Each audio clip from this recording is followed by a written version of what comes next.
All right. Hello, Gun Nation. It says we are live. Let's go ahead and get into it. I've been saying hi to people, but we'll go ahead and give everybody quick shout outs here. Man, y'all have had a bunch of been talking up a storm. We got Gary in the house. Let's see here. Lynn Holt, Ranger 10, Dennis Buckner, Lake Ozark guy, Dennis. Let's see here. Rich B's in the house. Pistol Pete is in the house. Dirt Track is also. I'm sure we'll get more in here, but yes, the garbage. You know, Hillary called us deplorables back when, and now we're garbage people. So I did see somebody put deplorable garbage.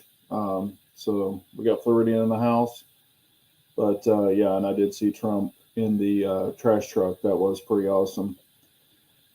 Uh, I need a drink. So, cheers, everyone. Been a rough week so far, but Dennis. Okay, so he changed his name. There you go. Hope y'all are all doing well. Um, and do have some news to share. I'll share it in a minute. I just want to, we'll get some questions out of the way first. I have, hello, Tristan. How are you? I have had a lot of people, and someone was just asking a second ago. I'm sorry. Let's see here. What was it? Oh, okay. Dennis is saying I'm in search of a new CCW. P365 is too small. Shadow Systems MR920 with the Radian Ramjet compared. Comp and TLR7 too big. Uh, I mean, I'm still, playing with, and I haven't. I'm just being honest with you. I've had a lot going on in the last week and a half, so I wasn't able to make it to the range, but I have still been testing that Shadow Systems CR920XP, and I'm actually liking it. I haven't carried it yet. I'm waiting for the holster. I think it's going to be here sometime at the end of this week from Armsman. So we'll get that in, and then I'll start testing it and seeing, how everything's going. Because, like I said, I don't really want to say, everything about it till after I carry it, or till after I carry it. Dennis is saying you look very stressed and exhausted. It's been a very trying week. I'll just go ahead and get into it. We got a lot of family members on here. It says 20 people. My father did pass away Saturday. I was with him the whole day. I knew something wasn't right. So he did pass away Saturday. So, um, it hit us pretty hard. Or hit me pretty hard too. My mom. Um, I've taken some days off. I was with my mom all day Monday. Um, just taking some time to myself. So, yeah, never a good time when that happens. I know other people have gone through losing parents, and it's pretty rough. I lost my biological mother, gosh, was it 3 years ago? Something like that, 3 or 4 years ago. And what's crazy is my father passed away on Saturday, which was my biological mother's birthday. So it was crazy.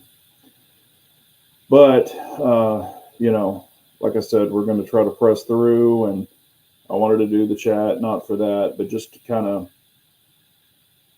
change mindset, talk about some different things. I'm not going to wallow in it. I appreciate all y'all's prayers and things. That really means a lot. A lot of people have reached out, because when it happened, I told, some of my tight knit buddies, of course. And, but like I said, my dad was a trooper, very, very smart guy in business. I learned a lot from him, very, very respected in his business. A lot of people have, reached out. his friends, people he worked with. Um, I mean, they're a great group of people. My dad was very, very, very well respected, as he should be. Very, very smart man. Um, like I said, great businessman. I learned a lot from him over the years, when I was younger growing up. So, and I've always taken the same approach my dad did. So, um, I hope to think that I'm as respected as him. A lot of people have compared that knew my dad, or and myself, in business, because we've actually worked with some of the same people in the business, in the automotive business, and a lot of people are like, "Wow, you're just like your dad." So that's a good thing, not a bad thing. But I appreciate all the well wishes. I really, really do. Like I said, it's been pretty rough. Um, you know, I you know I still remember his laugh, and he liked to cut up and joke around. Um, and what's funny is we kind of looked a lot. We looked a lot alike in the face and the dark hair. But he's like 5'6", 5'7", and I'm 6'3". So a lot of people are like, "You sure he's your son?" But anyway. But yeah, I just I've got something being built. Um, I've talked about it, but I am going to. I am going to. The thing that's being built, I am going to pretty much. It's going to be some sort of a memorial to my father. So when that's finished, um, I'll present it and kind of talk a little bit about why and things like that. But since this has happened, that's what I'm gonna do. So, but yeah, it's been a really long week. So, hello, hired gear guy. Sorry, it's hello Scott's in here. If I missed anybody, I'm sorry. But yeah, I remember Ranger. It's and like I said, I don't wish this on anybody. You know, that's why I always say if you've got parents and family members, reach out to them, love one another, even if you're pissed off at them. Let bygones be bygones. I mean, I was never pissed off at my dad, but well, I mean, I'm sure I was somewhere down the road, but I mean, no, we were really tight, and you know, no bad feelings. But that's what I'm saying. Just don't let any of that ever creep into your immediate family. Just let bygones be bygones, because you just never know. This first drink I've had, and like I guess since last Wednesday, I've needed some, but I'm like, I don't want to drink too much. So thank you, Noah Wood. I appreciate it.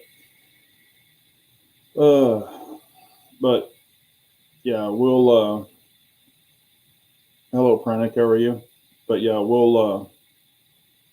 You know, kind of change the subject. Like I said, I just wanted to let y'all know, because y'all have been along for this ride, and praying for him and wishing him well. Just to let y'all know, in case you don't know, he had Parkinson's. Um, he had lung cancer and never smoked a day in his life. Um, and then went through the radiation, the chemo, and when he did that, we had to shut that off, because that was going to end up killing him. So after we shut it off, he actually started doing well. But what it did actually is it ramped up the Parkinson's. So, and anyway, he got to where he couldn't swallow food, or even his own spit, any water, anything. So even if he had a feeding tube, which he had 4 of them and pulled them all out, but even if he had a feeding tube inserted, he wasn't able to swallow on his own.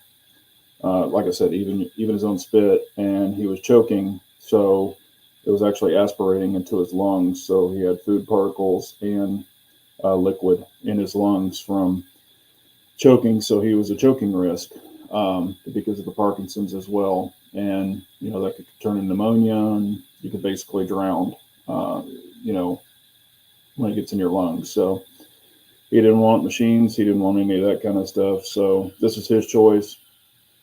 Um, he was completely coherent when we first found this out. We had a family meeting with my mom. I call her my mom. She's been my mom since I was 10. Um, so it was her, my dad, and myself. And we had a powwow after we talked to the ENT and all of that.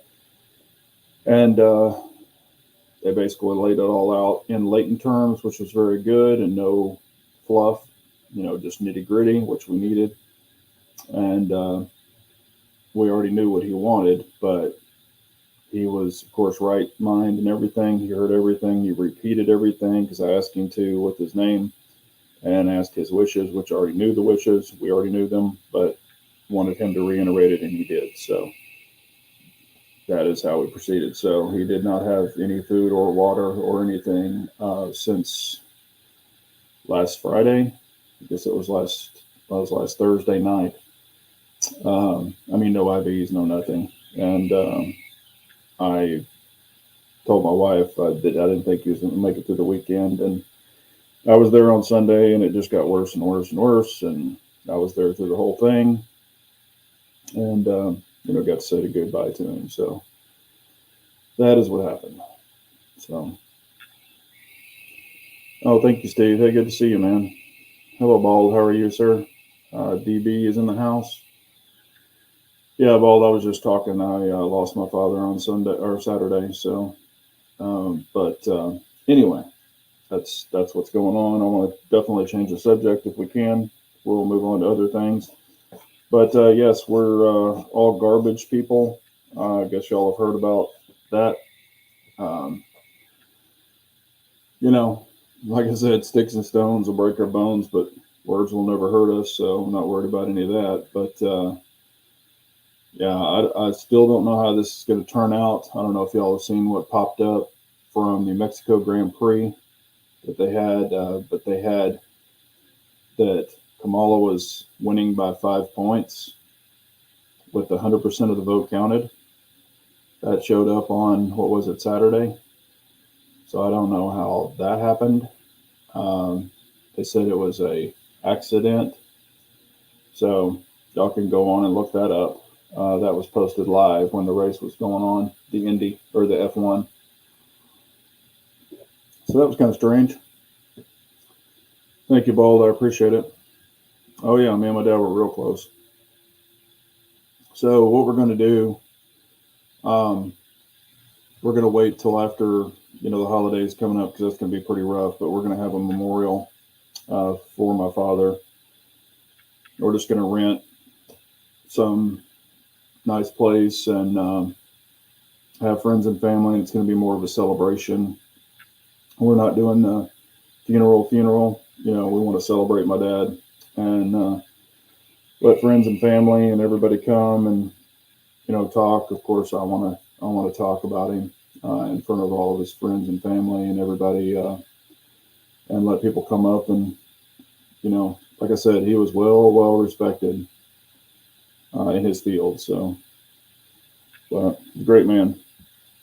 And he was a big Coors Light fan, which I can't stand Coors Light, but that was his beer. So at the funeral or the memorial, we'll have beer and wine and let everybody just celebrate him. So, yes. Let's see here.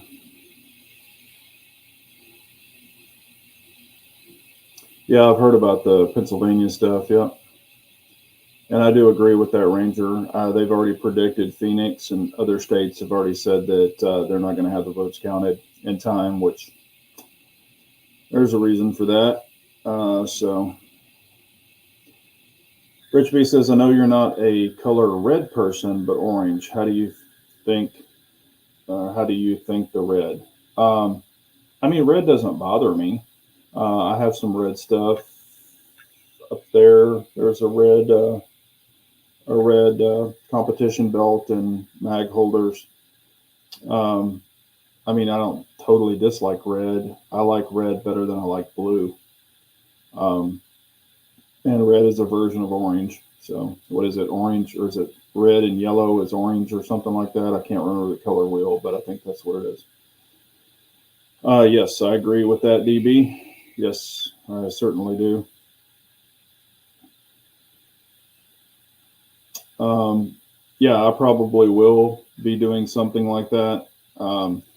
We're gonna have probably just have it catered, but I'll probably smoke a couple of briskets and bring them up whenever we do that as well. So I thought about that already, but thanks for saying that because you're reading my mind. Thank you, Gabriel. I appreciate it.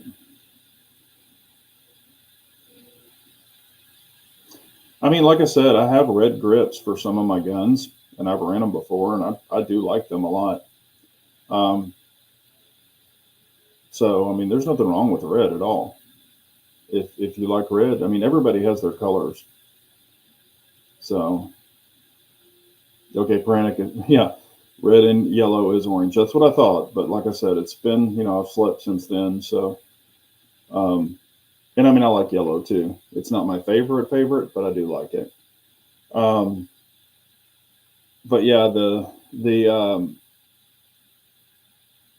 item that I'm having built and customized, it will be. I'm gonna, throws. It's gonna be an addition or memorial to my father. So what's crazy is my dad wasn't a huge gun guy. Um, I mean, not that he didn't like them.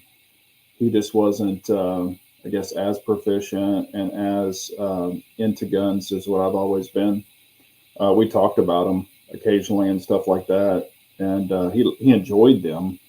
He was more into shotguns. He liked shooting pheasant, dove. He liked a lot of shooting birds.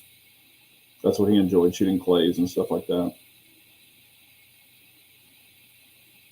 Yeah, and that's also Krennic's right. Anything would look good on a Shadow 2 compact. And what's funny is when I put up that, the orange where I had like the silver set, the orange set, and then the mixed set. I honestly thought the orange would win it, but the silver won it. I guess, and I'm sure some people are tired of my orange, but at the end of the day, it's kind of whatever you like. So,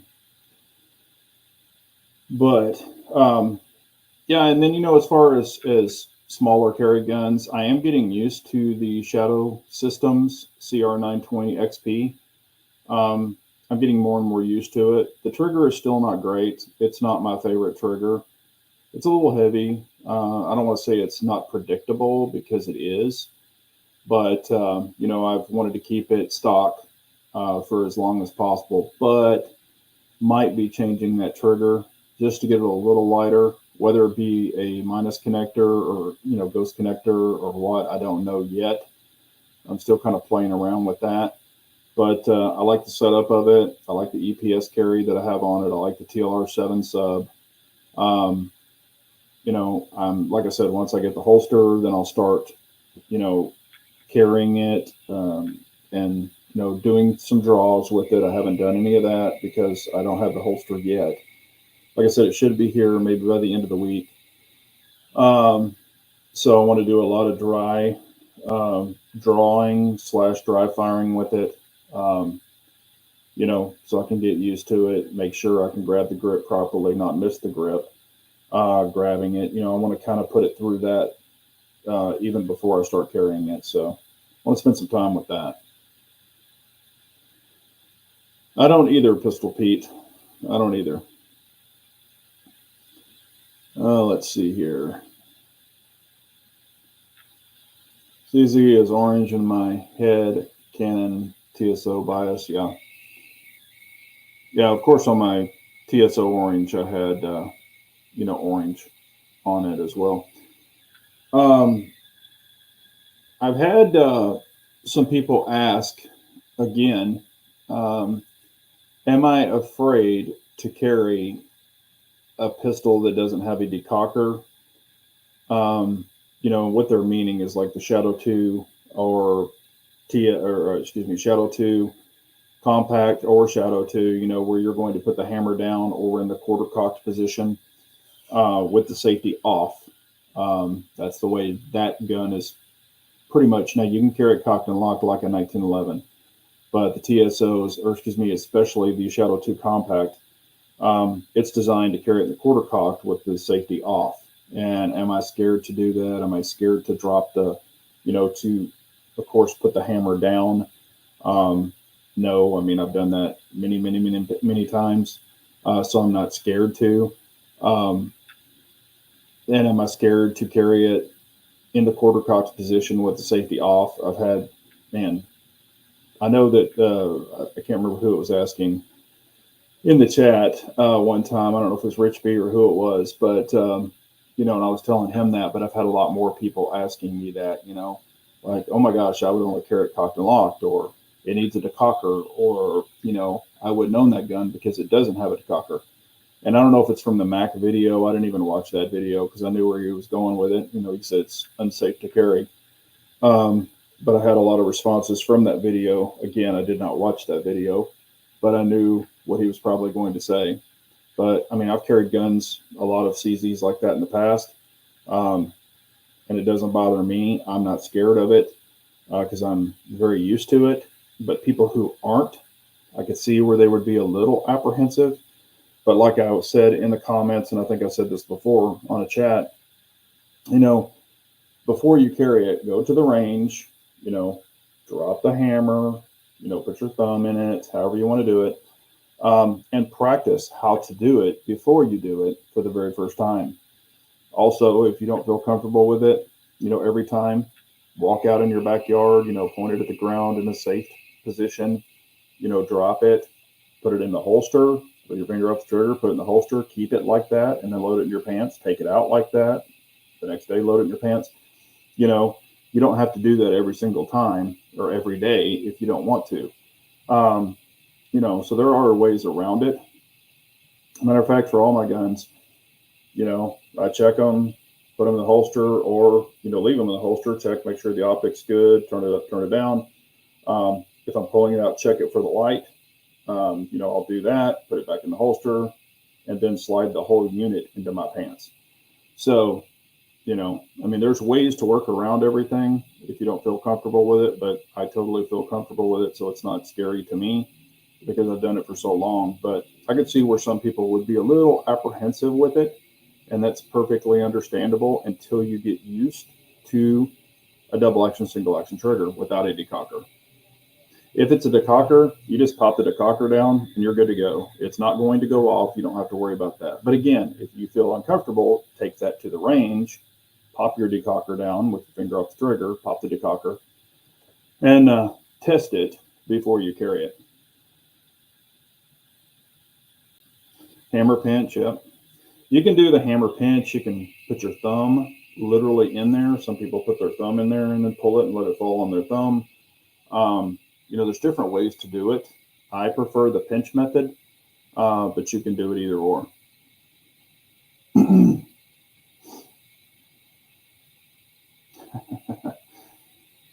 Yeah, Ken, good old Ken. Ranger on the PCCs, no. I mean, I have a couple of PCCs and nothing new for the PCCs for me. I've got what I want, so I won't be getting any more. Not that I think they're bad or anything. I just have the ones that I have, and I don't see any reason to have another one, honestly. Because in my opinion, this is just my opinion, I feel PCCs definitely have their case use, but I still prefer 300 blackout or even 5.56, 223 over a PCC for self-defense. Because at the end of the day, 9mm only goes so far. It only does so much penetration, and it's a pistol round. Where 223, 5.56, 300 blackout, that is a rifle round. So I feel and like I said, there's nothing wrong with a PCC, especially for home use, things like that, or competition use. Nothing wrong with it at all. But if you had to use it for really reaching out for some reason, I would rather prefer a rifle for those reasons. Even if it's an SBR shorty boy, that's just what that would be what my preference would be.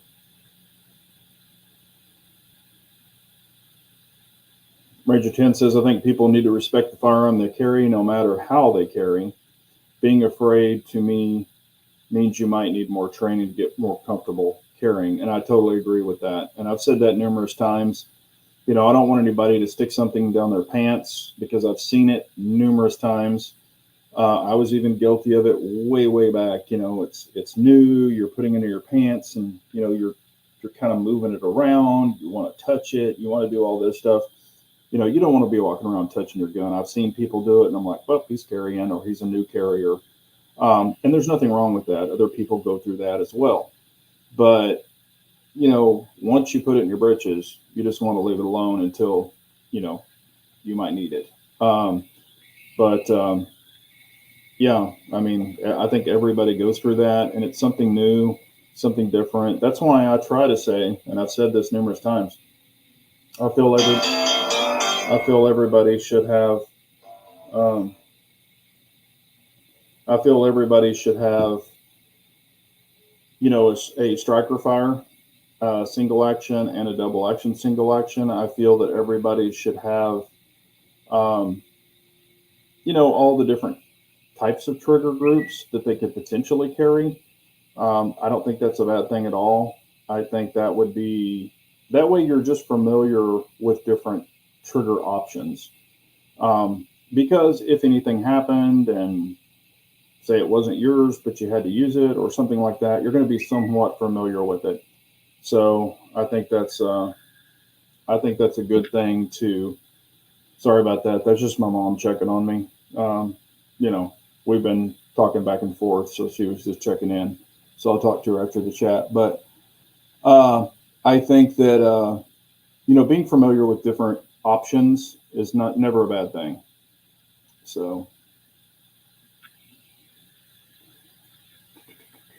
my buddy just got his TP9. Let's see here. TP9 finish. Suppressor took 260 days to clear. Wow. Holy crap. And I agree with this. Yes, Garen. And welcome. I appreciate you being on the chat. Do not become complacent and too comfortable. That's when mistakes are made. I totally agree with that as well. That's why I say if people get in the habit of leaving their gun in the holster, you know, if they've got a dot, you don't have to take it out of the holster. You can just look at the dot and go, yep, we're good to go still, and then load it in your pants. You know, some people say they take it out. They do like 3 or 4 dry fires. You know, when you unload your gun and then you load it back, you're going to have bullet setback because you're releasing that round or ejecting the round and then loading it back in there and pressing it so you can deepen it, and you're going to have bullet setback. So I'm not really a big proponent of that. I do always look to make sure it is loaded. You know, you can see the gap there, see the brass, or you can do a simple press check if you choose to. I don't do the hard press check, so I can just pull it back a little bit. Look, if I need to, but all my guns that are in the carry rotation, they're always loaded, always. But if that makes you feel more comfortable, you know, use your window or just do a simple slight press check to know that you've got one loaded. If you feel comfortable doing that, and then, you know, keep it in the holster before you load it in your breeches. I'm not a big proponent of people pulling out guns and doing all their whiz bang crap, jamming it back in there. That's especially when accidents could happen. Now, when you're at the range, you know, and you're removing it, firing it, you know, clearing your garment, looking it in, doing all that, you know, you can come out fast, but there's no reason to go back into the holster fast. It's not a race to put your gun back in your holster. And when I see all these Instagram people doing that whiz bang crap, I'm like, why are you slamming the gun in the holster? Why is it a race to get it back in the holster? You know, you want to be proficient and speedy getting it out, but, you know, make sure everything's good to go. There's nothing else before you load it back in, and spend your time loading it back in correctly. That's when the accidents could happen, definitely. Ranger 10 says, I tell new firearm owners who want to carry it unloaded in the house, practice drawing and reholstering unloaded to get the movement down with no chance of a discharge. I agree with that too. That's why I said I want to do dry reps with the Shadow System CR920. When I get the new holster, I want to do dry reps to make sure I've got the drawdown, make sure I feel comfortable with all of that, and then I will load it and then take it to the range and do, actual live reps and looking it in every time, and build, and you can build up a lot of speed with your dry reps, with no ammo, no nothing. You can build up a lot of speed that way as well. So, yeah, I see a lot of people doing that. And every time I'm like, yep, that's a new carrier. They're fiddling with their shirt. They're all, you can just tell they're looking around to see if anybody's watching them or if anybody can see their, pew pew. I'm just like, okay. If you touch it and do some stuff like that, you're going to call attention to yourself, and that's not what you want.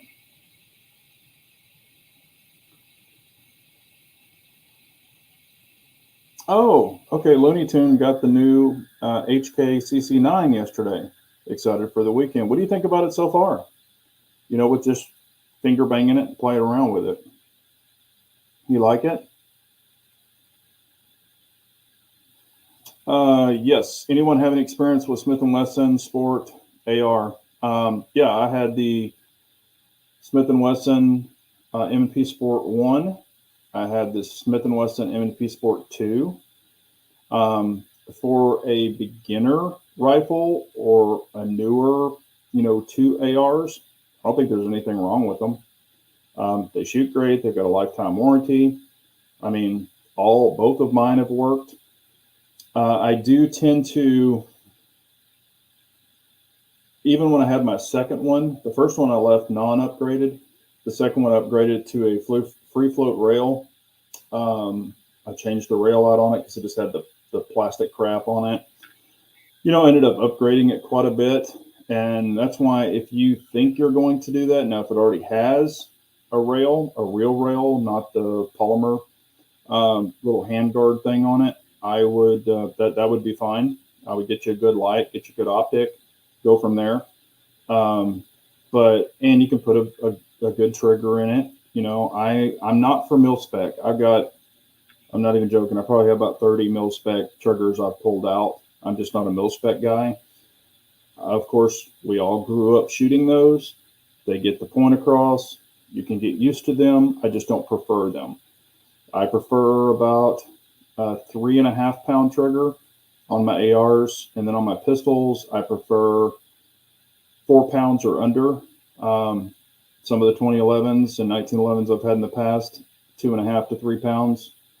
I do like that. That's my preference. Even some of my striker fire guns have, 3.5 pound triggers. They're not stock, but, and everybody's going to probably go, oh my God, if you get in a shootout or blah, blah, blah, you're going to go, I'm not worried about that. Anything that makes me better, I'm all for that. And I would fight that till the end of time. So I have not, DC. I have not shot the new Shield Plus with the comp. I have not shot that yet. I don't own one. I have a buddy at the gun store, I believe, that has one. So I'm going to, I've already talked to him. I'm going to compare the Shadow System CR920XP to some smaller guns in its kind of category. But I'll be borrowing somebody's guns to do some tests on that. So that's going to be upcoming. I just haven't, like I said, with the stuff that's gone on with my dad, I haven't been able to get to the range.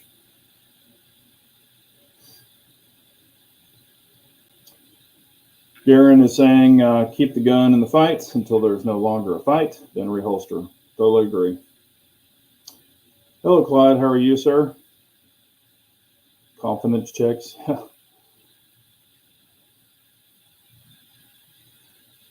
Chessboard is saying, sorry, Big J, but I had to say that. I'm but one piece of garbage. Hey, we're all pieces of garbage. And, you know, the what did Hillary call us? The deplorables.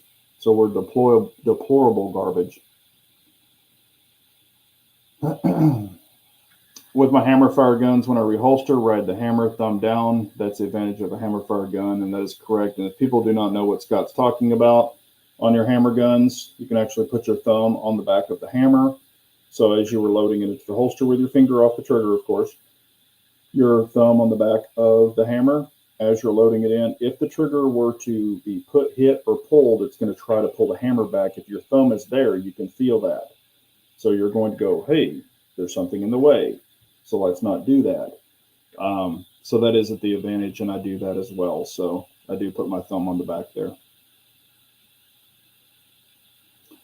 Ball and Curious saying my short video from Memorial 3 gun went crazy. 7.6 million views. Comments are hilarious. That's awesome, man. Congratulations.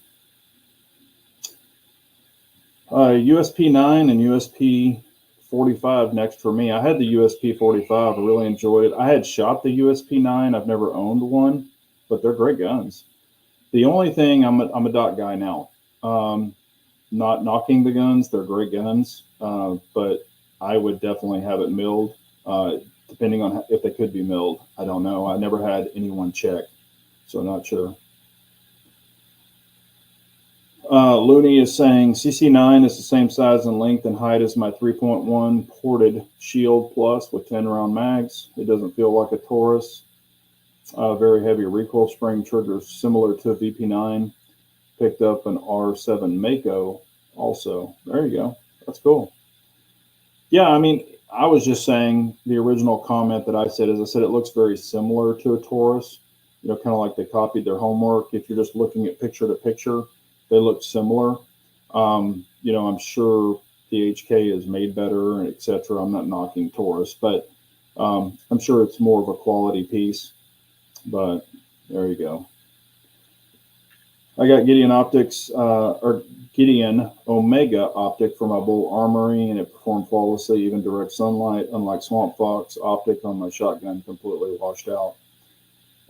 Yeah, I mean, I have some of the Gideon. I had the Gideon Omega. I actually gave it to someone else because it had the circle. It wasn't just the dot. It was that circle dot. And those just don't set up well for my eyes. So I gave it to actually Trigger Bar so he could, you know, play with it because he likes those quite a bit. And like I said, if that works for you, that's awesome. And I like that we have so many choices. I know some people give people a bunch of crap saying, oh, you know, you only need a dot, you only need this, you only need that. Well, that's when we have 31 flavors of ice cream. Use what you want, like what you like. I mean, who the hell am I to tell you what to shoot and what to use? I mean, you know, that's why it's America. We can do what the hell we want to do. So,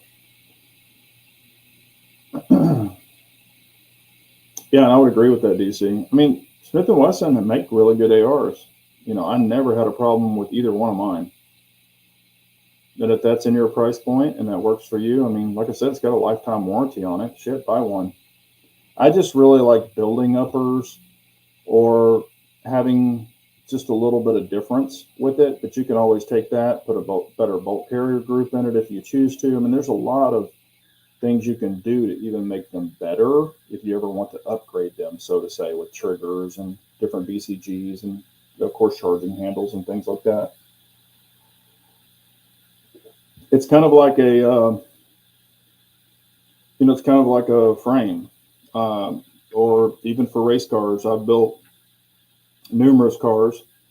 I would buy rolling chassis to where I could put the engine, the transmission, the rear end, the suspension. I could do everything I wanted to it. I just wanted that particular chassis.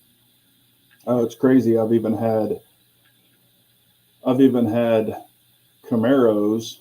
I had a Camaro, an old SS Camaro, 60. What was it? 67. Yeah, 67 SS.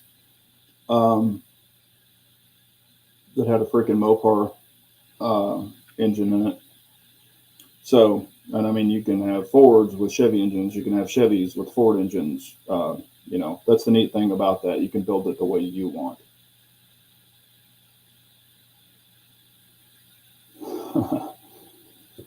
You might be a deplorable piece of garbage if you don't have a dot on your pistol. Yeah, yeah.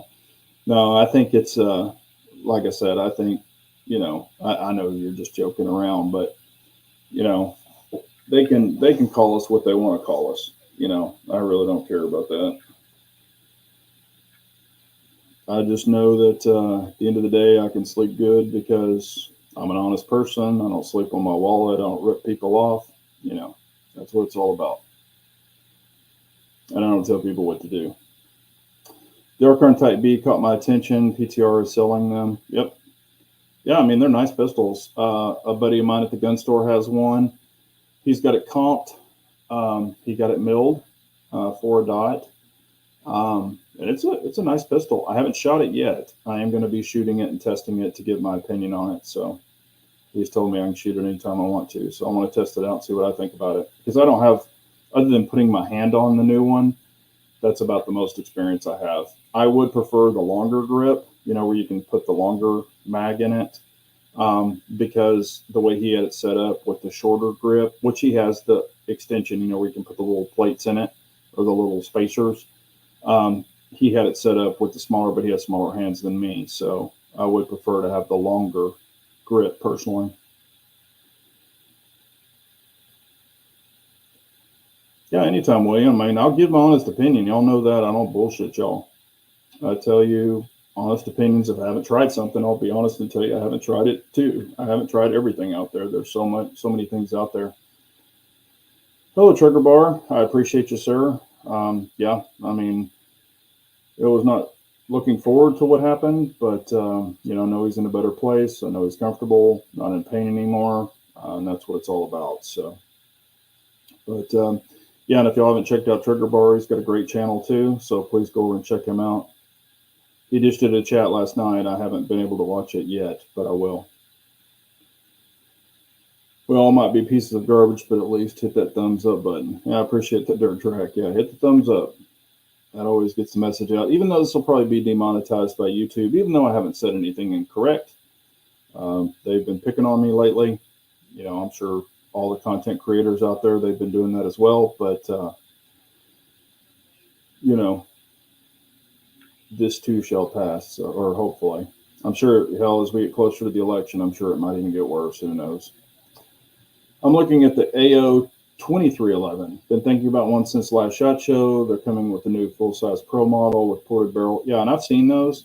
I put my hand on them. The compact one and the full-size one.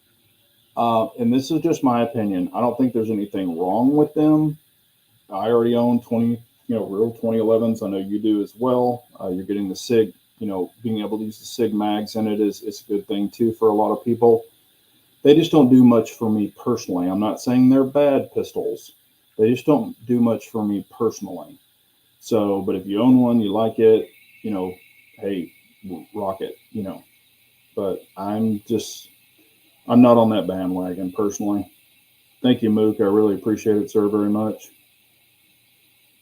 DC says I've owned the Gen 1 and Gen 2. Both are excellent. Looking forward to the Gen 3 Smith & Wesson ARs that just came out. But I may hold out for the CZ Bren 3. Yeah, the CZ Bren is an awesome rifle. I have only shot, and I think I brought this up before on the CZ Bren. I've only shot the full automatic version, the 5.56, and it was awesome. It was a lot of fun. Great rifle. But buying one, I mean, put it this way: if I didn't have the ARs that I already have, I'd buy one. I mean, that's how much I like the Brens. But with the investment I already have in them, I just don't see a reason for me to buy one. What's crazy is, of course, with this happening to my dad, I went through his safe because y'all don't know this. I mean, I don't advertise it, but I've even had some of my guns over at his house too, and his safe. And I went through there and found, what was it, 3 guns that I had over there. I had my 270, my Winchester 270 deer rifle. I had it over there. Matter of fact, that one right there, that I named it Billy Jack, the deer up there. That deer right there was killed with that 270 that I pulled out of my dad's safe. So I brought it back, so I've got it back. I haven't had it in 100 years, it seems like. But that's what that deer was killed with, was that 270. And I've got another deer in the other front room that was killed with a 243. So I've got that one back. Um, what's crazy is that 270 has a freaking Leopold. It was a top of the line scope back in the day. I think it's a 1 to 6. It's the kind, it's the little small bell, but it's the kind where your eyepiece is on the inside, you turn that like it's really small, and that's where you turn for your, of course, your reticle. But I believe it's a 1 to 6, like one of the old. I mean, that rifle is from. I mean, it's an accurate rifle for a deer rifle, and it's the Featherlight. I don't know if y'all have ever seen it or heard about it, but it's called the 270 Featherlight.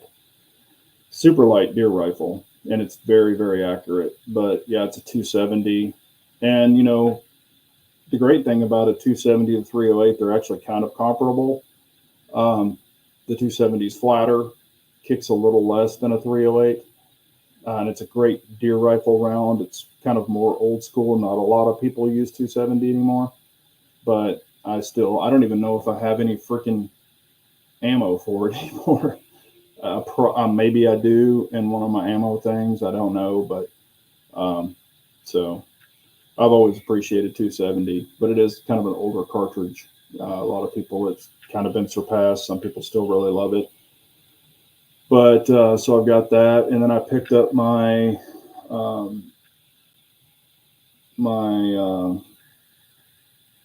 old bird gun. It's not old, but it's a Browning 16. I mean, it's a 12 gauge, but I think it's called the Browning 16. It's an A5 setup. Y'all are probably familiar with it, but it was one of mine. I've had that gun for probably 15, 20 years, maybe 25 years. But I've killed a lot of birds with that gun, and I let my dad use it because he liked it so much. So I just left it over there, and when we'd go pheasant hunting, that's what he would use.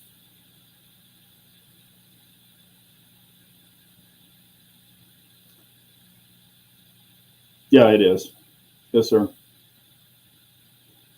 Yeah, that's that was just a rifle round that's Sweet 16. That's what it is. Yep, Scott, Sweet 16. It's a Browning Sweet 16. Texas used 270 a lot. Yep.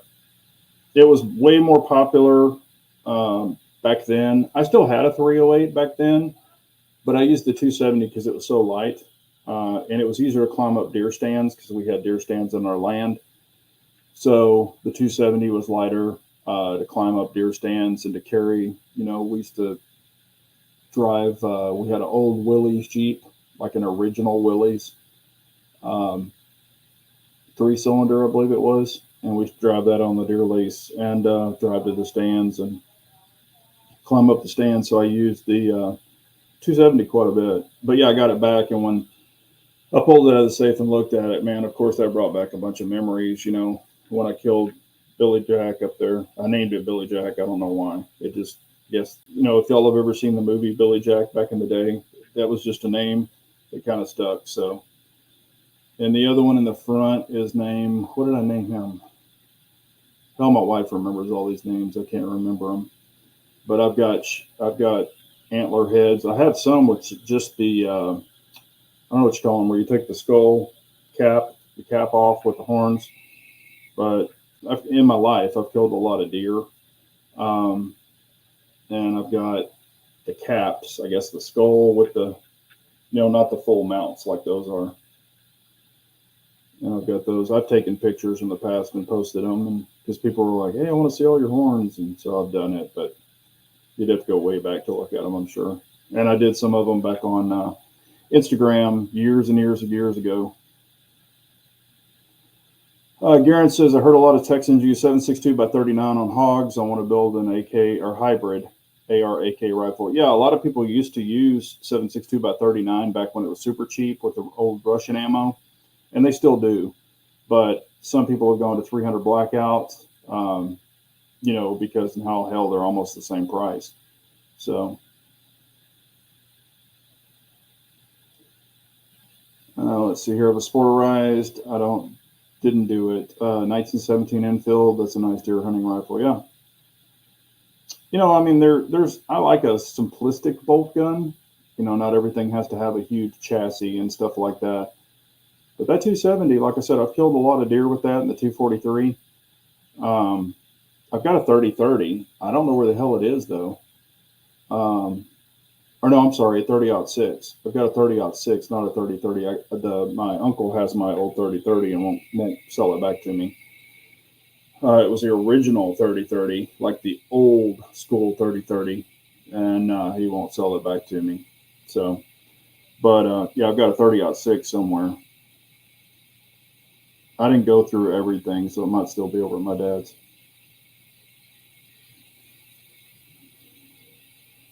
Yeah, 5.56 is more popular. I use 308 for hogs.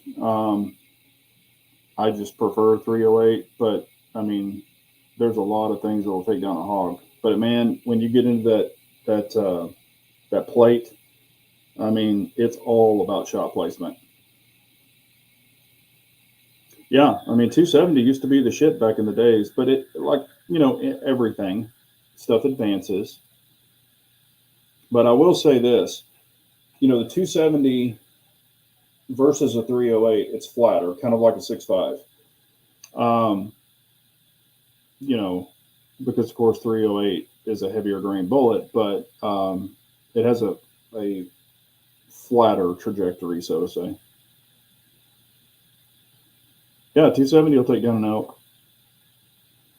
If I was doing a really, really long distance on an elk, I probably wouldn't use a 270 though. There you go. Yeah, mine was the old one, 30-30. I have a Winchester 30-30 made in 1972. It's a tack driver with the irons. Yeah. Yep. Yeah, mine was an old model. It had the different safety on it from what they have now. It was the original style, and I should have never got rid of that gun, but my uncle suckered me into it. Oh, I need a heavy-duty rifle, blah, blah. I was like, oh, here, you can use this one. Well, let me give you some money for it. I said, well, if you ever want to get rid of it, I get first bids back. Oh, yeah, sure. That should have not been the gun that I did that with, because you can't find that gun anymore. I mean, if I were going to go elk hunting now, depending on distance, 6.5, like I said, 6.5 is a great caliber. If I wasn't so heavily invested in 308, I'd probably be shooting 6.5. I mean, 6.5 is a great round.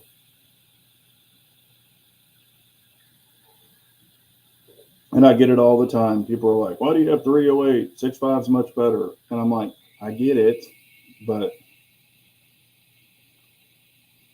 I really like, for the 0 to say 200, 300 yards, I really like the oomph of a 308 over a 6.5, but for distance and flatter trajectory, yeah, 6.5 will smoke it, especially, past 500 yards. So, biggest gun failure. Biggest gun failure. Are you talking about me personally? Like the biggest gun failure I've had? Or what do I think the biggest gun failure to ever come out was? I'm wondering if that's what you're asking. Are you meaning as a whole, like which ones never took off? Or, I mean, I've got several of those. If that's what you're asking, I'll just go and start throwing out some. The Maxim. The Maxim Defense, or excuse me, not Maxim. God, what is the name of it? It's that built-in suppressor, kind of looks like a Glock, that has the weird little RoboCop looking thing. Built-in suppressor in that. I mean, I thought it was kind of cool when it first came out, but I'm like, I shot one in Oklahoma, and I was like, yep, this isn't that cool, like what I thought it might be. I think that was kind of a flop. And maybe some people still have it. It's just not for me.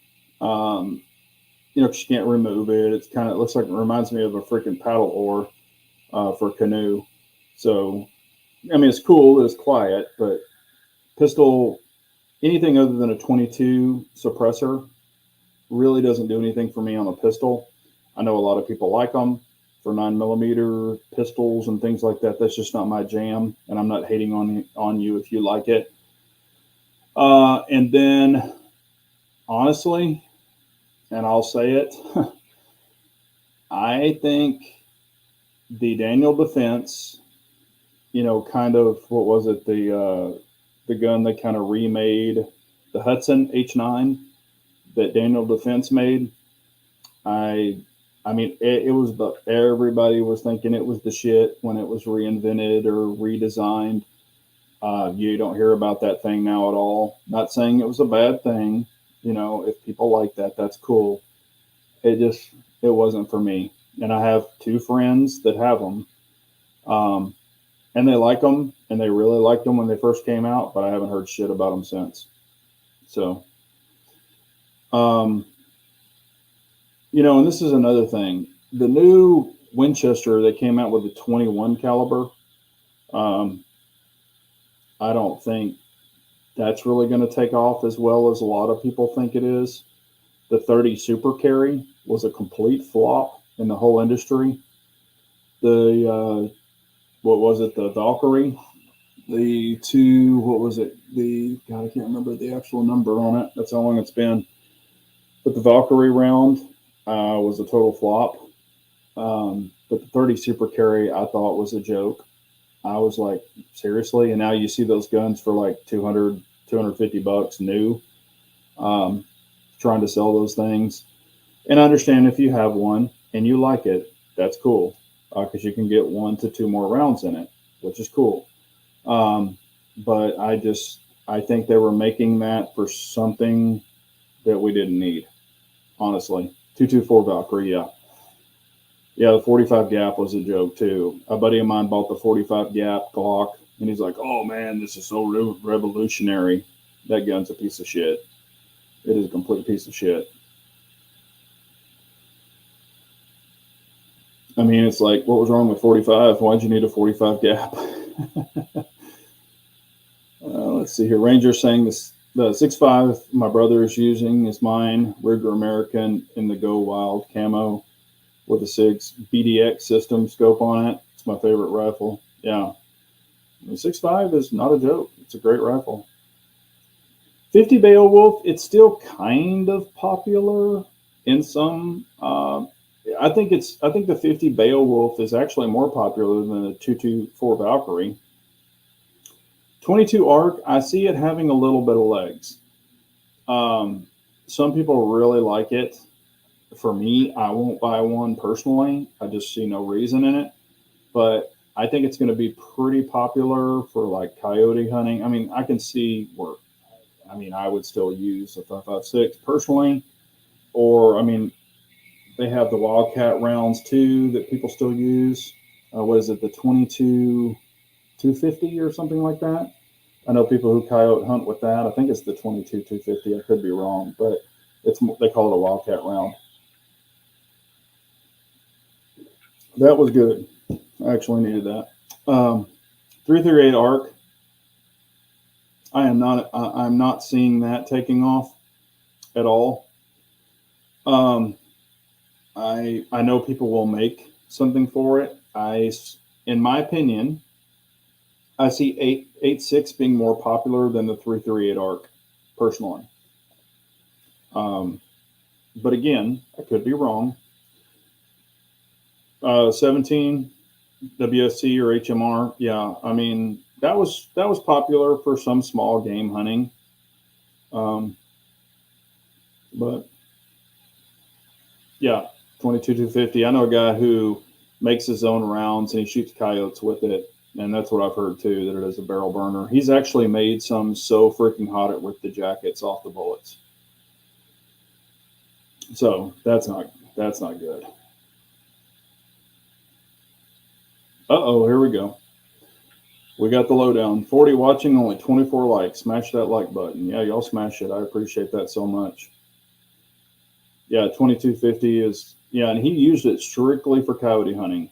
He has a farm, or had a farm at the time. He still has his 22 250s, and he still coyote hunts, but he had his own land, or family land, and he killed a lot of coyotes out there with the 22 250. So he loaded. He had, a really nice custom 22 250, and I mean, that thing was freaking. It was a tack driver, and he killed a lot of freaking coyotes with that thing. But he made some of the hottest freaking ammo. He would tweak it, and he shot it, and he, like, when he was looking, or the guy was looking through the scope, the trace, or it was leaving a trace, and he said it was just shredding apart because he made it so freaking hot, and he said it was just ripping the jackets off of it. Damn.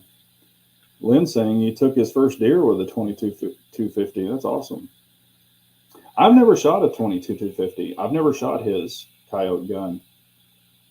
Maybe I ought to shoot that sometime just to try it. He'd let me shoot it. He wouldn't care. But, I'd also want to shoot it at like some outdoor range, not just like shoot it indoor. I think that'd be dumb. But then again, hell, I've shot my 308 indoor just for testing for function. So, I mean, I guess you can do whatever you want to do. Just so y'all know, also going forward, I am going to be shooting more rifles. I'm going to be shooting a lot more stuff, but I am going to be shooting a lot more rifles. I'll be shooting 5.56, 223, 300 blackout, 308. We'll be getting to some outdoor ranges as well. My weakness, like I said, I think we all have them, and I'm not ashamed to share it. My weakness is scope. Not using a scope, using holdover, dialing, for pinpoint accuracy with a Kestrel and all that. That is not my strong suit, just being honest with you. So, I don't fib. I tell everybody on a shit. So, I am going to be trying to become more efficient with that, especially with all the weird shit going on now. Now, if something was popping off urban type environment, could I handle my own? Yeah, I think I could, but I want to reach out and start touching some stuff. Not saying 1,000 yards. I don't need that, but I do want to start, dialing and holding over and things like that. I've got some really nice rifles with nice scopes, and I really want to start pushing them. So that's what I want to do. Garen is saying, favorite semi-auto shotgun. Wow. I've got two 930s that I really like. They shoot really well. I really like that Sweet 16 Browning. It's a great shotgun. However, my 930s are set up they've got +9 Nordic tubes on them. I can ghost round. I can ghost hold 15 rounds in it. If I'm looking for something like that. Both of them are set up the exact same way. Both of them has +9 Nordic tubes. They've got the long extensions from the ground to the tip top of the extension. They're 55 inches long. They are some long boys.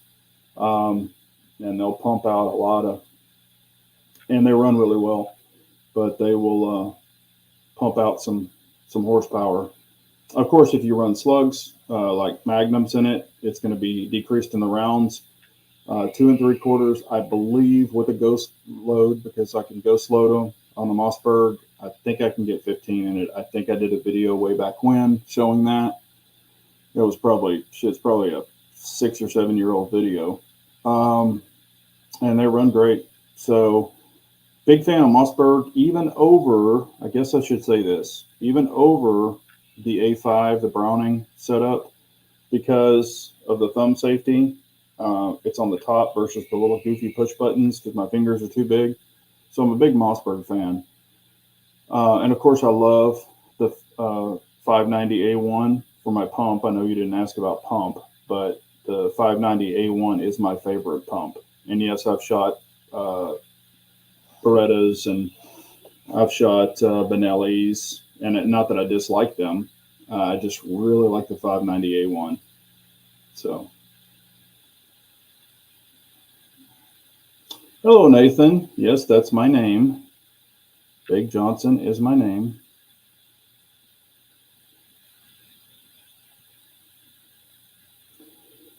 Yeah, I'm not saying, Ranger, that I'm completely, you know, don't know what I'm doing. It's just I've done it in the past, but I guess I haven't had the right person. I have a friend that's very good at that. So I do, and he and I have already spoken about it. Matter of fact, I spoke to him today, um, to tell him about my dad. But that's what he specialized in. He really knows that quite well. So, and y'all know him. So I do want to be going to the range with him to really get dialed in and learn quickly, so to say. Yeah, I like Benelli. I mean, there's nothing wrong with Benelli. It's just I'm not a push button safety guy. I like the big tang safety because of my hands. Um, that's just my opinion. Some people, the push buttons don't bother them. They really bother me. And not that you have to put the safety on every single time. I'm not saying that. Keep your finger off the bang switch. But if I'm working the safeties, I do prefer a tang safety or the top safety. Yeah, I mean, LTT makes some badass shotguns. So there's nothing. Lincoln Tactical makes some really great stuff. So, and I mean, I like Benelli, and I'm not opposed to. Back when I was doing a lot of bird hunting, um, way back in the day, my preference, I had a lot of Wingmasters. I had at one time I had over 20 Wingmaster shotguns. I had like every freaking one they ever came out with. Um, Over the years, I sold, broke them down. I sold all my Wingmaster collection. I had some really nice ones, and I'm just like, why? Why do I need all these? So I sold them off. Some were really highly used, and some were high collectibles that I had shot, but I didn't shoot very much.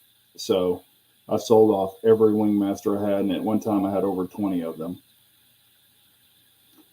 Hello, Jerry Johnson. How are you, sir? The only reason I still have it is that I can reload the brass when I bought the dies. Um, okay, 45 brass, yeah. I need to find me an outdoor range today. I had a 308 on my left, and I don't know what the guy next to me on the right was shooting, but all I think my organs moved about 3 inches. Yeah. And, I've shot my 308 at the indoor range, just shooting it for function. And people are like, what the hell are you doing that for? You're killing people. The only time I did it is when people were not in the range. Now, granted, people out in the retail center could hear it because it's a beast. Um, but yeah, I just brought it and then I was shooting it for function when no one was in there. I literally waited till everybody left. So if you watch those videos, I'm the only one in that range.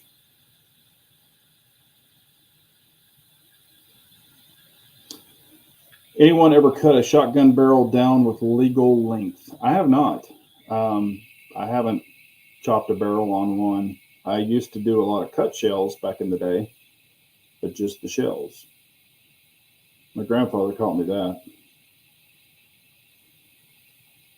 Dope card on the inside of a rear flip up scope cap. Yep.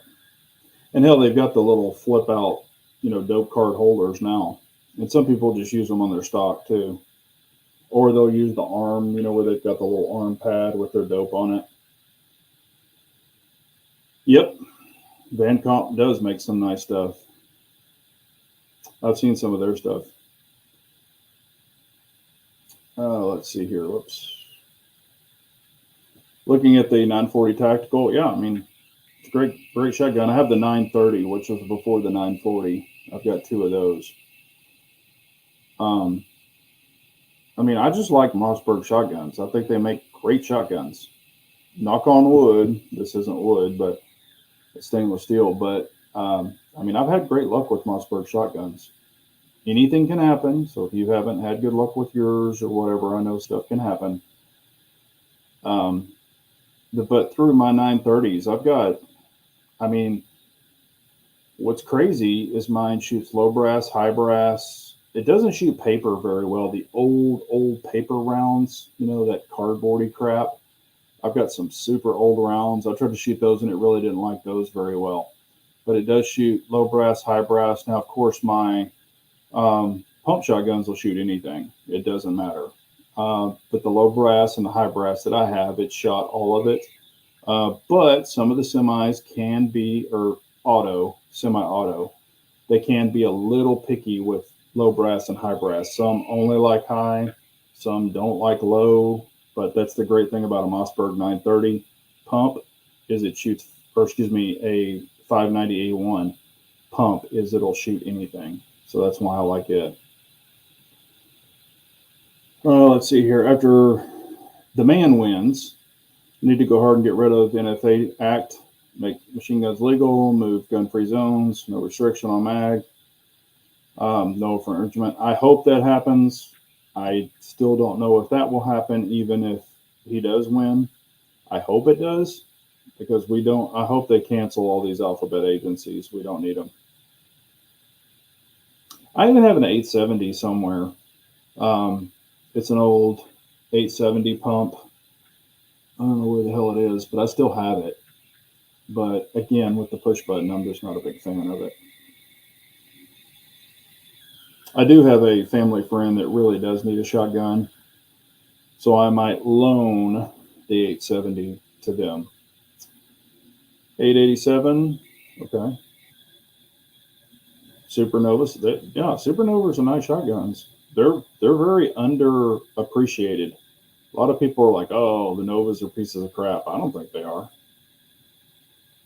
I mean, Benelli makes some nice stuff. 870 Wingmasters, yep. I had tons of them. Like I said, I had 20 Wingmasters at one time. I always loved the Wingmaster for bird guns. Cody Guns is saying, is there consensus with you on the best performing pistols? Staccatos, Glock, or P365 with Radiant Comp, CZP01, Cajun Gunworks, or CZ Shadow Compact 2, etc.? Is there one platform you would seriously consider? That's actually a great question. If I were looking for, say, in the smaller pistol realm, the Shadow 2 Compact is an incredible pistol. I haven't done the final video on it, but I've got a shitload of rounds through that thing. And I absolutely, I mean, I'll let all the family members here know, I absolutely, positively, 1000% love the Shadow 2 Compact. It blows away my PO1. Now, my PO1 that I had was not Cajun Gunworks. It was not tricked out. But, I still prefer the frame, the Shadow 2 Compact frame, over the PO1. Now, I will say this. It is very hard to compare a double action, single action to a single action. Very hard, because you're dealing with Shadow 2 Compact has a phenomenal trigger. Phenomenal. But you're also dealing with a single action trigger, which mine is like 3 pounds. And that's a consistent 3 pounds. So you don't have like a 6 pound pull on the double action and then a 3.5 pound trigger. So it's really hard to pick those two apart. But for the price point, I'll say it this way: for the price point, all day, every day, for the price point, all day, every day, I would take the Shadow 2 Compact, even over a Staccato for the price point. Now, if you want a great single action trigger gun, it's really hard to beat a Staccato, or an MPA, Masterpiece Arms. They're great guns as well. So that's kind of the way I look at it. Um, you know, that Shadow 2 Compact, I'm just telling you now. For me, I had to put the palm swell grips on it and the lock grips Magwell, um, just to fit my hands better on it. But 90% of people are not going to have that problem. So that gun is just super, super hard to beat for like the $1,200 range. It's just super hard to beat. And it takes full size Shadow 2 mags and my full size Shadow 2 mags with extensions. Um, I mean, it's a great gun. It is a fantastic gun. So I just can't say that enough. I guess y'all know how I feel about it, but it's super hard to beat that gun. And y'all know that I've got tons of other guns, but when I want to go shoot like fun guns, I enjoy my staccatos, I enjoy my MPAs, but I really enjoy the staccato or the Shadow 2 Compact. I like, and it's crazy to say this, I shoot the Shadow 2 and the Shadow 2 Compact about the same. But if I want to go and I want to shoot fast, I mean, really, really fast and super accurate, I think I actually shoot the Shadow 2 Compact even a little bit better. And my Shadow 2 full sizes, both of them, they have tricked out triggers, where the Shadow 2 Compact is a stock trigger. But it's better out of the box with that trigger than the full size Shadow 2s were. So, yeah, that gun is super, super hard to beat. So I highly recommend it. If you don't have a Shadow 2 Compact and you're looking at a double action, single action gun, that's the one to buy. I'm just going to say it. Yeah, and that, Scott, that's funny that you say that, because I do not have I know it's got the bayonet lug and everything on it, but I don't have a bayonet for mine, and I would like to get one. I just don't have one. I think that's badass. I think they're cool as hell. And again, would I keep it on there and run it? Probably not, but I think it's really cool to have it. And those bayonets are not that expensive.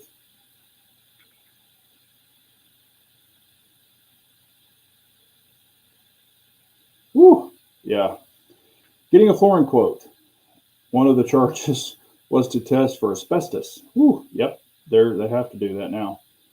What? Seriously? Guess I might have to have it abated, yeah, for flooring. If it's old vinyl, it could have asbestos in it. Even the glue, some of the glue had asbestos in it on some of the older homes. It's crazy, man. We went through that with my parents' house. They had, and their house is not that, I mean, it's older, but it's not that old. But they actually found some of the material had asbestos, and I was calling bullshit on it. I was like, no. And they were like, yep, here's the tester. And they showed me, and I'm like, holy crap. But it was only in some of the, like the insulation or whatever. And I'm like, wow, nothing else had asbestos in it. But I'm like, damn, that's crazy. But yeah, I was calling bullshit. My brother has one and loves it. Good to hear. I ended up selling my Staccato C2 because my G19X rating comp shot so well. Staccato XC is by far the best pistol I've ever shot. $4,000 pistol. Ouch. Yeah, no, I totally get it. And I had said this before too. I absolutely love the Glock 19X with the Radian Ramjet. And I'm not saying I didn't dislike my 19X prior to the Radian, because I had a comp on it. It shot good. However, when I put the 19X on it, it completely revitalized that gun for me. And it's not, at first I thought, okay, is this just a placebo effect? Is this just, oh, it's something new and shiny? I was thinking that in my head. But the more and more and more I shot it, and the proof that I got out of it from shooting the 115, the 124, the 147, hollow points, etc., I'm like, no, this is real. And I actually love, and I'm not a Glock fanboy, but I actually love my 19X with the Radian Ramjet. Even more with that. So Shadow 2 doesn't take CZ75 mags. Yes, it does. Yep, the Shadow 2 full size and the PO1 or the Shadow 2 compact, they all take the same mags. So yes, they do. They just have to be long enough. If you're shooting The full size, you have to have the 16 round mag at least, or excuse me, 17 round mag at least to fit in that grip length. However, with the Shadow 2 Compact, it'll take all of the CZ75 mags as long as they're long enough. Yes, it will. Yes, your Nocturne will run CZ P10F mags. Yes. It'll run the P07 mags / P10C mags if it's the compact. And if it's the P10F, or excuse me, the Nocturne F full size, it'll run P09. Well, let me rephrase that. It'll run P10F mags because it has to have the dual cuts. If you're looking at the mag, if it has a single cut, it won't run that. If it's the P10F mag with the dual cuts, it will run it. Got to run again, Big J. Prayers to you and your family all week, brother. Stay safe. Hey, thank you so much, Ranger. I really appreciate it. Thank you so much. Hello, William Bader. How are you, sir? Yes, I have heard that they're going to be coming out with even more. So I think that's great. I mean, I'm a believer in them, and I'm not, I don't really fall for some of the gimmick. I'll fight the gimmicks, but I really, really do appreciate the Ramjet. I really do. I haven't shot the 365 with the Ramjet, so I haven't shot that one. I had a customer tell me, or I had a customer that had a boiler that was wrapped with asbestos, and he had the best solution I've ever seen, whether it looked like it was getting a little punky. He would hit it with a spray paint. Yeah. I mean, you can do what you need to do. I mean, what is not putting us out right now? I guess that's the way y'all know where I'm going with that, but what doesn't hurt us now? But yeah, we're at 8:21. We've definitely gone over, but we'll go till about 9:30 if y'all want. I appreciate all y'all being on. Looks like we have 33 people on. I don't know how many thumbs up we have, but if y'all hit that thumbs up, I really appreciate it. Another gun I'm going to start shooting more because I love the gun is the P10F. I'm going to start shooting my P10F more, my P10Cs, my P09s, my P07s. The gun that is out getting customized right now, I think you're really, really going to like it. Again, I'm going to do a memorial, or I don't want to say a memorial. I'm going to kind of list that one to my dad. It's a special one I'm doing. I've never done one like this or had one done like this. I'm going to kind of, I don't know the word. I'm trying to think of the dang word, but I'm going to kind of dedicate, I guess is one way to say it, but I'm going to kind of dedicate it to my dad in his memory, so to say. I've got to go to SEMA next week, so I'll be in Vegas next week, all of next week. So we will not be doing a chat next week, unfortunately, so y'all bear with me. Unless I can just go live on my phone from there, because I'm not going to be taking my other computer. But I might just go live on my phone. We'll be doing some filming from Vegas. If y'all want to see some cars and trucks and things like that, I'll be trying to get y'all some video of that. I'll be staying at a really nice hotel. So might do some filming of it if anybody's curious. I'll be with customers all week, things like that, doing some business things. But it's going to be a very, very busy week next week. It's probably, I don't ever look forward to SEMA, but it's probably good that I'm going there after what's happened to my dad, so I can just kind of get my mind back into business and get locked in on that. So it'll be a very, very busy week. I fly out Monday, and I'll be coming back like late Thursday night. So it'll be a full week for sure. And I'll be taking customers and doing all that kind of stuff. Y'all understand how that goes. Just finished watching Bad Boys for Life. They must have had a contract with SIG in that movie. They call it all metal AXG model. I saw one FBI agent with the M&P competitor. Yeah. I saw the SIGs in that movie too. I think it was on Netflix or something. I had watched it one day because I was bored. But I did see the SIGs in it. No optics. I didn't see any optics. But yeah, I did see he had the shiny one.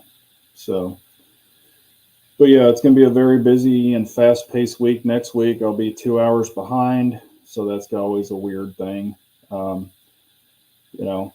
But yeah, be still trying to maintain my diet. Probably will be doing some drinking, but of course, keeping on my toes. Um, so yeah, it's definitely going to be a busy week. I sold my CZ75 Gray Tactical. I'm going to get a PO7, PO9. Yeah, nothing wrong with that. They're both great guns. Yes, Scott, it is going to be a tribute gun. You're exactly right. And I'm going to, you know, I know my dad would really appreciate it. Um, I don't want to say what it is. Maybe y'all know. If you want to guess, I'm not going to say yes or no. Um, but I think y'all are really going to appreciate it. I have never, ever seen one done like this. I think it's going to be. I think y'all are really going to be totally blown away by this particular one. So, you ever see the Ford Lightning catching on? Big bucks for it. The Ford Lightning Electric? No, I don't ever see it catching on at all. The original Ford Lightning, the combustible, yeah, they're still in demand. So if you can find the original gas Ford Lightning, yeah, people will pay big bucks for it, but not the electric. Oh, damn, Trigger Bar, you didn't have to do that. I appreciate that so much. Thank you, sir. Appreciate it. Did not have to do that, but I appreciate it very much.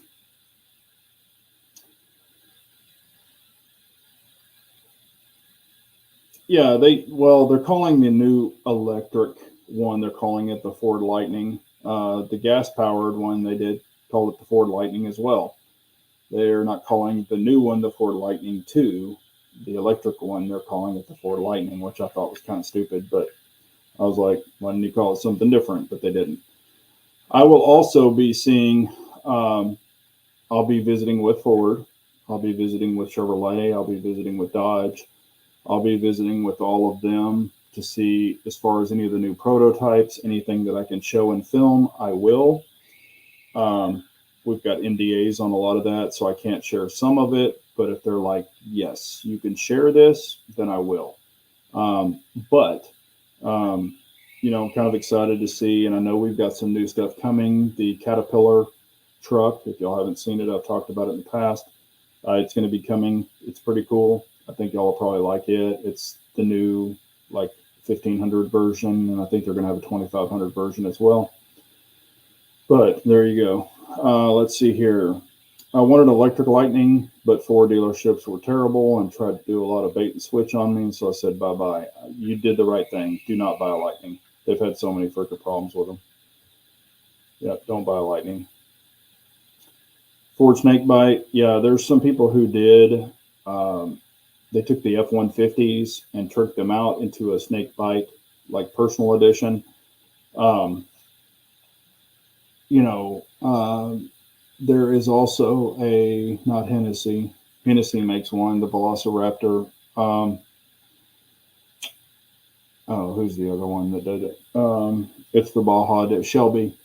Shelby has the Baja Edition. It's pretty damn nice, too. It's got a supercharger on it. It's pretty cool. I've already seen those. They've been out for a little while. They're nice, but I don't think they're worth the money that they're being asked for. I was looking at the electric Ford Lightning. Just can't justify it. Yeah, you're not wrong. Save your money. There's tons of issues with those, so I wouldn't do that. I appreciate you, JJ. Have a great night, brother. But yeah, and it's 8:29. It's 8:28. We've gone 30 minutes over. I'm gonna go ahead and shut this down. But I really appreciate y'all so much. Like I said, y'all have helped me through this. It always sucks losing a parent. I understand it's a circle of life. It is what it is, but it does suck. But y'all have definitely made it easier, and it's always great to kind of talk to y'all about some things. Y'all don't know a lot about my personal life. Maybe at some point we'll get into some other parts of it if y'all want to. But thank y'all so much for being on this evening. It really means a lot. I didn't name this chat. I just left it as Big Johnson Live Chat. I didn't want to put my father passed or any of that. I don't want to do the clickbaity shit. Not that it's clickbait, because it's not. He did pass, but I'm not looking for people to jump over who aren't, who don't really, they're not in our group, so to say. I'm just not that guy. So I'm not looking for, oh, poor me. That's not what it's about. I just wanted to share with family members that have been here for a long time and know what's going on. I wanted to let y'all be aware. So, that's why I shared that. No, it's not worth the price. I don't believe. And I've played with them and stuff. I'm probably the wrong person to talk about EVs. I'm not saying they're bad. I just don't think I don't think it's worth it. Stellantis, yeah, they have some issues. But we'll be seeing if they have anything new for sure. So I appreciate it so much. Vet and Floridian and Clyde. Yeah, I appreciate y'all so much. But yeah, again, I won't be on next week. If I do, it'll just be going live from my phone. So it could be to where I can't see the comments very well because I won't have a computer screen. So if I do go live, you might have to ask your questions a couple of times, but I'll try to pop out some videos, maybe during SEMA, of some cars or cool stuff. If there's anything you want to see, that you kind of are like, hey, what's Ford got or what's Chevy got or whatever, I can do some walkthroughs when I have time. And, and I will be going behind the curtain, but if there's things I can share for prototypes and things like that, I will. If I can't, I can't. But, I think it'll be cool to see some of that stuff. They'll have a burnout contest. They're going to have a jump contest for suspension. So I do know that. In my booth, I will be having, well, I can't say who it is because then you'll know who I work for. We're going to have 3 celebrities that we're building trucks for. Can't say their names because that'll give it away. But we're going to have 3 big name celebrities that are working with us to build some trucks, and their names are going to be on the trucks. So I think that's kind of cool. Afterwards, maybe I'll share some pictures. Again, it'll be a dead giveaway who I work for, so I don't really want to do that. I do try to keep some of my personal life personal, which y'all can understand that. But these are some big names in the industry, so they were looking forward to doing it. We were looking forward to doing it, but I think they're going to be really badass. One thing we're going to have in our booth is an old truck that I would love to have. And I might shoot a picture of that and show it to you. It is a one-off, so super rare for this particular setup. So I'm pretty excited about it. But we're going to have about, I think we're having 16 vehicles. So it's going to be big. But anyway, I appreciate y'all so much, and I will be in Vegas next week, and I'll hopefully pop out some videos. If not, when I get back, I will pop out some, so y'all can kind of get a little bit of, if you haven't been to SEMA and you want to see some stuff, I'm sure there's companies going to be pumping out videos left and right, so y'all can do SEMA, SEMA 2024, and I'm sure videos are going to be popping out if you're curious. But thank y'all so much. Y'all make this happen, and I really appreciate y'all so much. Y'all really don't know how much. So, but y'all have a great night, everyone. Thank you so much. Hit the like, share, subscribe, all that good stuff, and I appreciate it. But thanks, everyone. Y'all take care.